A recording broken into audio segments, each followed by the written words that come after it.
Iran ও ইসরায়েলের মধ্যে পাল্টাপাল্টি হামলার ঘটনায় মধ্যপ্রাচ্য জুড়ে যুদ্ধাবস্থা বিরাজ করছে। উদ্ভূত পরিস্থিতিতে ইরান, ইসরায়েল, ইরাক, কাতার এবং সংযুক্ত আরব আমিরাত তাদের আকাশসীমা বেসামরিক বিমানের জন্য পুরোপুরি বন্ধ ঘোষণা করে। এ পরিস্থিতিতে শনিবার বিমান বাংলাদেশ এয়ারলাইন্সের এক জরুরি নির্দেশনায় জানানো হয়, Dammam, Jeddah, Medina, Riyadh, Sharjah ও আবুধাবি সহ মধ্যপ্রাচ্যগামী কোনো যাত্রী যেন পরবর্তী নির্দেশ না দেয়া পর্যন্ত বিমানবন্দরে না আসেন। কিন্তু ততক্ষণে অনেক যাত্রী দেশের দূরদূরান্ত থেকে এসে পৌঁছেছেন এয়ারপোর্টে।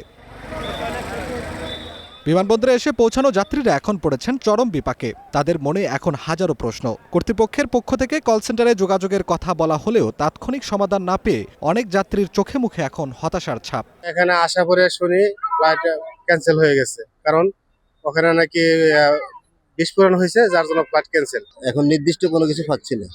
এখন ফ্লাইট হবে না, কখন হবে সেটাও আমাদেরকে বলা হচ্ছে না, আমরা জানি না, এই জন্য আমরা দাঁড়াই আছি। টিকিটের বিষয়টা বললো যে যেখান থেকে হচ্ছে ট্রাভেলস থেকে হচ্ছে কাটা হয়েছে, ট্রাভেলসে ওই মানে ওখান থেকে যোগাযোগ করে চেঞ্জ করার জন্য বললো। বিমানের জনসংযোগ বিভাগ জানিয়েছে ফ্লাইট সূচি পুনরায় ঠিক করে যাত্রীদের জানানো হবে। তবে যারা ইতোমধ্যে এয়ারপোর্টে আছেন তাদের এয়ারলাইন কাউন্টারে যোগাযোগ করার পরামর্শ দেওয়া হচ্ছে।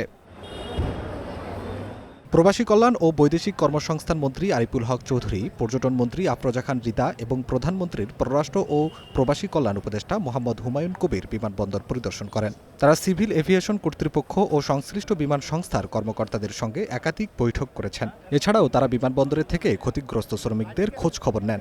যে এয়ারলাইন্সে যান, এটা তো আপনার কারণে তো বন্ধ, সাময়িক একটা প্রবলেমের জন্য এটা বন্ধ। আপনাদের টিকিটে কোনো অসুবিধা যদি হয় আপনারা আমাদের সঙ্গে প্রবাসী কল্যাণ মন্ত্রণালয়ের সঙ্গে যোগাযোগ করবেন, আমরা এটা আপনাদেরকে শেয়ার করব। যুদ্ধাবস্থার কারণে পরিস্থিতি কারোরই নিয়ন্ত্রণে নেই। তবে সাধারণ যাত্রীদের এই ভোগান্তি লাঘবে দ্রুত কার্যকর পদক্ষেপ নেবে বিমান কর্তৃপক্ষ, এমনটাই প্রত্যাশা সবার। আফরাত জামিন, গ্রিন নিউজ ডেস্ক।